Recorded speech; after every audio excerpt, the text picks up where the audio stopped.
இணைந்திருப்பது உங்கள் star news தமிழின் செய்தி சேவைகளுடன்.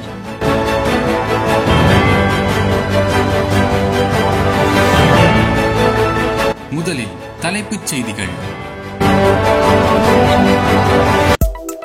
யாழ் பல்கலைக்கழகத்தில் அமைக்கப்பட்ட முள்ளிவாய்க்கால் நினைவிடம் அகற்றப்பட்டதன் பின்னணி என்ன? வெளியிடப்படும் அதிர்ச்சியூட்டும் தகவல்கள். விபத்துக்குள்ளான நிலையில் பராக்கிரம சமுத்திரத்தில் விழுந்த பேருந்து, 23 பேர் மருத்துவமனையில் அனுமதி. நாட்டில் மேலும் சில பகுதிகள் தனிமைப்படுத்தப்பட்டுள்ளன. முள்ளிவாய்க்கால் நினைவு தூவி இடித்து அளிக்கப்பட்டமை தொடர்பில் ராணுவ தளபதி ஜெனரல் சவேந்திர சில்வா தெரிவித்துள்ள விடயம். வடக்கில் நேற்று 12 பேருக்கு கொரோனா வைரஸ் தொற்று இருப்பது உறுதி செய்யப்பட்டுள்ளது. நாட்டில் கடும் மழை பெய்யும் அபாயம், மக்கள் அவதானத்துடன் இருக்குமாறு வளிமண்டலவியல் திணைக்களம் எச்சரிக்கை விடுத்துள்ளது.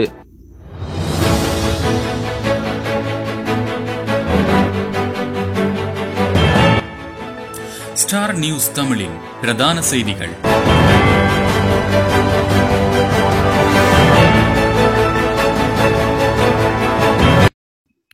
யாழ் பல்கலைக்கழகத்தில் அமைக்கப்பட்ட முள்ளிவாய்க்கால் நினைவிடம் அகற்றப்பட்டதன் பின்னணி என்ன? வெளியிடப்படும் அதிர்ச்சியூட்டும் தகவல்கள். யாழ்ப்பாணம் பல்கலைக்கழகத்தில் அமைக்கப்பட்ட முள்ளிவாய்க்கால் நினைவிடம் நிர்வாகத்தினால் நேற்றிற்கு முன்தினம் அகற்றப்பட்டது. இதனையடுத்து மாணவர்களும் அரசியல் பிரதிநிதிகளும் மற்றும் சமூக ஆர்வலர்களும் பல்கலைக்கழகத்திற்கு முன்பாக கூடி கடும் எதிர்ப்பினை வெளியிட்டு வருகின்றனர்.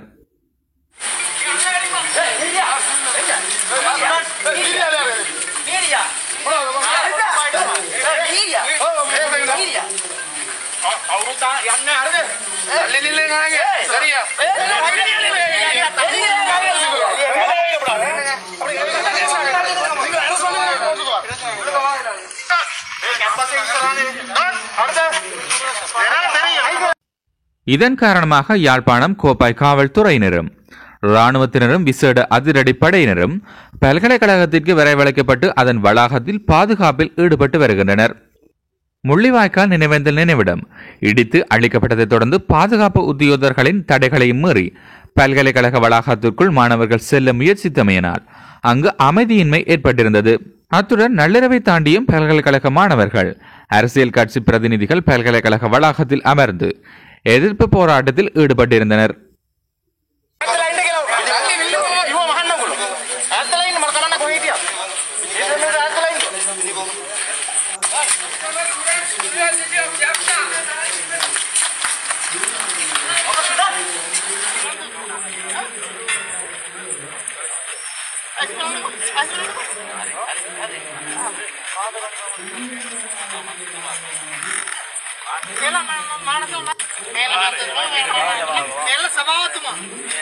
இதேவேளை இந்த சம்பவம் தொடர்பில் கருத்து வெளியிட்ட யாழ் பல்கலைக்கழக துணைவேந்தர் ஸ்ரீ சத்குணராஜா, யாழ்ப்பாண பல்கலைக்கழக நினைவு தூபி சட்டப்பூர்வமற்றது என்பதனால் அதனை அகற்றும்படி தமக்கு அறிவிக்கப்பட்டதனாலேயே அங்கிருந்து அகற்றியதாக குறிப்பிட்டுள்ளார்.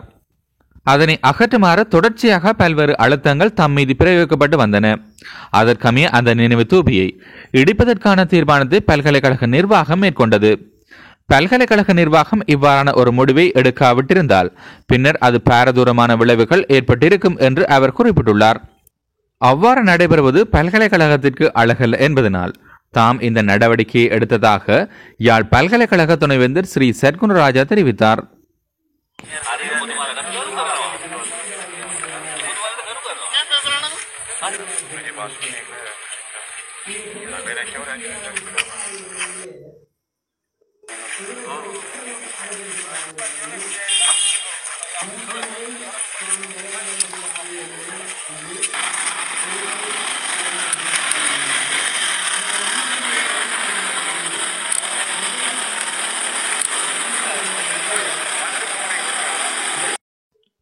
இந்த சம்பவம் தொடர்பில் மாணவர்கள், சமூக ஆர்வலர்கள் தமது கண்டனங்களை தெரிவித்து வருகின்றனர்.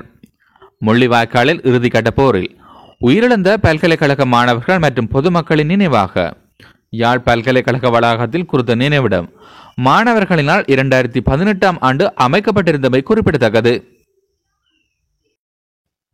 பராக்கிரம சமுத்திரத்தில் விழுந்து விபத்துக்குள்ளான பேருந்து, 23 பேர் மருத்துவமனையில். பொலனர்வே லங்காபுர கேகழுக்கம பகுதியில் உள்ள ஆடை தொழிற்சாலை சேவையாளர்கள் பயணித்த பேருந்து ஒன்று பராக்கிரம சமுத்திரத்தில் விழுந்து விபத்துக்குள்ளாகியது. நேற்று காலை வேளையில் இடம்பெற்ற இந்த விபத்தில் 23 பேர் வரையில் காயமடைந்துள்ளதாக காவல்துறை ஊடக பிரிவு தெரிவித்துள்ளது. அத்துடன் காயமடைந்தவர்கள் பொலனறுவை பொது வைத்தியசாலை மற்றும் புலதிஸ்கம மருத்துவமனையில் அனுமதிக்கப்பட்டுள்ளனர். இதேவேளை வாகன விபத்துகளில் நேற்றைய தினம் மாத்திரம் 9 பேர் உயிரிழந்துள்ளமையும் குறிப்பிடத்தக்கது. நேற்று இடம்பெற்ற வாகன விபத்தில் 7 பேரும், முன்னதாக இடம்பெற்ற விபத்துகளில் 2 பேரும் உயிரிழந்ததாக காவல்துறை பேச்சாளர் பிரதி காவல்துறை அதிபர் அஜித் ரோஹன இதனை குறிப்பிட்டுள்ளார். நாட்டில் மேலும் சில பகுதிகள் தனிமைப்படுத்தப்பட்டுள்ளன. கிரி உள்ள காவல்துறை பிரிவின் மும்மான வெத்தேவ கிராம சபர் பிரிவும் மற்றும் பூஜாப்பட்டிய கொஸ்கோட்ட பிரதேசத்தின் தெரிவு செய்யப்பட்ட சில பகுதிகளும் தனிமைப்படுத்தப்பட்டுள்ளதாக இராணுவ தளபதி சவேந்திர சில்வா இதனை தெரிவித்துள்ளார். முள்ளிவாய்க்கால் நினைவு தூபி இடித்து அகற்றப்பட்டமை தொடர்பில் இராணுவ தளபதி ஜெனரல் சவேந்திர சில்வா தெரிவித்துள்ள விடயம்: யாழ்ப்பாணம் பல்கலைக்கழகத்தில் முள்ளிவாய்க்கால் நினைவு தூபி இடிக்கப்பட்டதற்கும் இராணுவத்தினருக்கும் எவ்வித சம்பந்தமும் கிடையாது என்று இராணுவ தளபதி சவேந்திர சில்வா இதனை குறிப்பிட்டுள்ளார். கொழும்பு ஊடகம் ஒன்றிற்கு கருத்து தெரிவித்த போதே அவர் மேற்கொண்டவாறு குறிப்பிட்டுள்ளார். நினைவு தூபி இடிக்கப்பட்டமையானது பல்கலைக்கழக நிர்வாகத்தின் தீர்மானம். எந்த விடயத்திற்கும் இராணுவத்தினருக்கும் தொடர்பு கிடையாது. எந்த ஒரு சந்தர்ப்பத்திலும் தாம் இவ்வாறான விடயத்தில் தலையிடப் போவதில்லை என்று அவர் தெரிவித்துள்ளார். பல்கலைக்கழகத்திற்குள் அமைதியின்மை ஏற்பட்டு அதனை போலீசாரினால் கட்டுப்பாட்டுக்குள் கொண்டு வர முடியாத பட்சத்தில் மாத்திரமே தம்மால் அந்த விவகாரத்தில் தலையிட முடியும் என்று குறிப்பிட்டுள்ளார். யாழ் பல்கலைக்கழக வளாகத்தில் முள்ளிவாய்க்கால் உயிரிழந்த பொதுமக்களை நினைவு கூறும் வகையில் நிர்மாணிக்கப்பட்டிருந்த நினைவு தூபி இரவோடு இரவாக இடித்து அழிக்கப்பட்டது. இதன் காரணமாக யாழ் பல்கலைக்கழகத்தில் தற்பொழுதும் பரபரப்பான சூழ்நிலை காணப்படுகின்றமை குறிப்பிடத்தக்கது.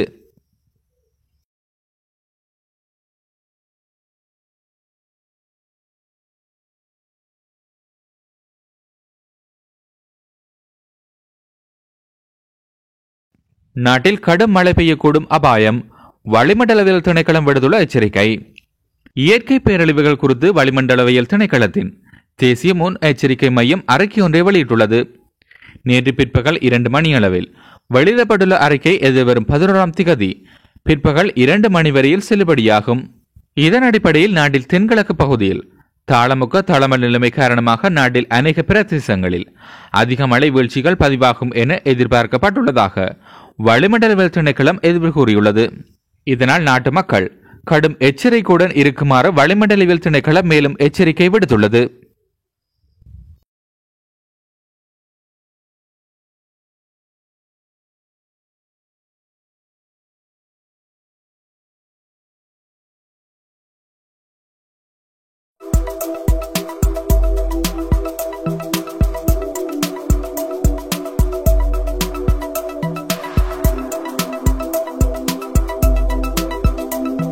நாட்டில் அதிகரித்து வரும் கொரோனா தொற்றாளர்களின் எண்ணிக்கை. கொரோனா தொற்றினால் பாதிக்கப்பட்ட மேலும் 238 பேர் சற்று முன்னர் வரையில் அடையாளம் காணப்பட்டுள்ளதாக தெரிவிக்கப்பட்டுள்ளது. இராணுவ தளபதி ஜெனரல் சவேந்திர சில்வா இதனை குறிப்பிட்டுள்ளார். இதற்கமைய நாட்டில் இன்றைய தினம் அடையாளம் காணப்பட்ட கொரோனா தொற்றாளர்களின் மொத்த எண்ணிக்கை 535 அதிகரித்துள்ளமை குறிப்பிடத்தக்கது. அத்துடன் இலங்கையில் இதுவரையில் கொரோனா தொற்றினால் பாதிக்கப்பட்டவர்களின் மொத்த எண்ணிக்கை 47,840 உயர்வடைந்துள்ளமை குறிப்பிடத்தக்கது. நாட்டில் கொரோனா தொற்றினால் மரணங்கள் மேலும் அதிகரிப்பு. இலங்கையில் கொரோனா தொற்றினால் மேலும் 4 பேர் உயிரிழந்துள்ளனர். இதனையடுத்து நாட்டில் கொரோனா தொற்றினால் மரணமானவர்களின் மொத்த எண்ணிக்கை 229 உயர்வடைந்துள்ளது. 74 வயதுடைய பெண் ஒருவரும் 64, 76 மற்றும் 58 வயதுடைய 3 ஆண்களுமே இவ்வாறு உயிரிழந்ததாக தெரிவிக்கப்பட்டுள்ளது. குறித்த பெண் கல்கிசை பகுதியில் வசிப்பவர் எனவும் 3 ஆண்களும் காத்தான்குடி, வெள்ளம்பட்டி மற்றும் ஒபநாயக்க பகுதியில் வசிப்பவர்கள் எனவும் தகவல்கள் தெரிவிக்கின்றன. இதேவேளை இலங்கையில் இதுவரையில் 47,305 பேருக்கு கொரோனா தொற்று உறுதிப்படுத்தப்பட்டுள்ளமையும் குறிப்பிடத்தக்கது. வடக்கில் நேற்று 12 பேருக்கு கொரோனா வைரஸ் தொற்று இருப்பது உறுதி செய்யப்பட்டுள்ளது. வடக்கு மாகாணத்தில் இன்று 12 பேருக்கு கொரோனா வைரஸ் தொற்று இருப்பது உறுதி செய்யப்பட்டுள்ளது என வடக்கு மாகாண சுகாதார சேவைகள் பணிப்பாளர் வைத்தியர் கலாநிதி கேதீஸ்வரன் தெரிவித்துள்ளார். அவர்களில் 2 மருதரார் மடம் கொத்தனையுடன் தொடர்புடையவர்கள் எனவும் 7 பேர் பூநகரியைச் சேர்ந்தவர்கள் எனவும் 2 பேர் மருதங்கணியைச் சேர்ந்தவர்கள் எனவும் ஒருவர் யாழ் பல்கலைக்கழக மருத்துவ மாணவன் எனவும் அவர் குறிப்பிட்டுள்ளார். யாழ் பல்கலைக்கழக மருத்துவ பீடம் மற்றும் யாழ் போதனா வைத்தியசாலை ஆய்வுக்கூடங்களில் இன்று இடம்பெற்ற PCR பரிசோதனையிலேயே இவர்கள் 12 பேரும் தொற்றுடன் அடையாளம் காணப்பட்டுள்ளனர் என்று தெரிவிக்கப்பட்டுள்ளது. பூநகரியைச் சேர்ந்த 11 பேர் வெளிநாடு செல்ல கொழும்பில் உள்ள விடுதி ஒன்றில் தங்கியிருந்தனர். அவர்களில் அந்த விடுதியில் வைத்து மாதிரிகள் பெறப்பட்டன. இதனால் அவர்கள் அங்கிருந்து தப்பித்து பூநகரிக்கு திரும்பி வந்துள்ளனர். இவ்வாறு இவர்கள் தப்பி வந்தமை தொடர்பில் கொழும்பிலிருந்து வடக்கு மாகாண சுகாதார திணைக்களத்துக்கு தகவல் வழங்கப்பட்டது. அத்தோடு 3 தொற்று உறுதி செய்யப்பட்டது தொடர்பிலும் கொழும்பில் இருந்து அறிவிக்கப்பட்டது. கொரோனா வைரஸ் தொற்றுள்ள 3 கொரோனா சிகிச்சை நிலையங்களுக்கு அனுப்பி வைத்த அதிகாரிகள் ஏனைய 8 பேரையும் சுயதனிமைப்படுத்தப்பட்டிருந்தனர். எனவே 8 பேரின் மாதிரிகள் நேற்று யாழ் பல்கலைக்கழக மருத்துவப்பட ஆய்வு கூடத்தில் பரிசோதனைகளுக்கு உட்படுத்தப்பட்டது. அதில் 7 பேருக்கு தொற்று உறுதி செய்யப்பட்டுள்ளது. இதேவேளை மருதங்கேணி சுகாதார பிரிவில் கொழும்பு சென்று திரும்பிய 2 கொரோனா வைரஸ் தொற்று உறுதிப்படுத்தப்பட்டுள்ளது.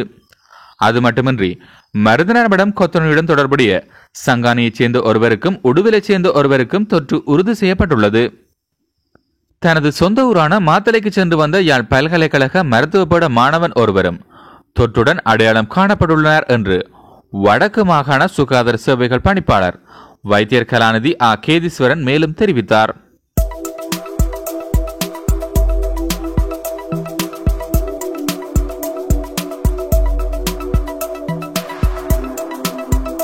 இத்துடன் உங்கள் ஸ்டார் நியூஸ் தமிழின் பிரதான செய்திகள் நிறைவேற்றன. மேலும் பல உண்மையான தகவல்களை உடனுக்குடன் தெரிந்து கொள்ள உங்கள் ஸ்டார் நியூஸ் தமிழிற்கு சப்ஸ்கிரைப் செய்யுங்கள். நன்றி.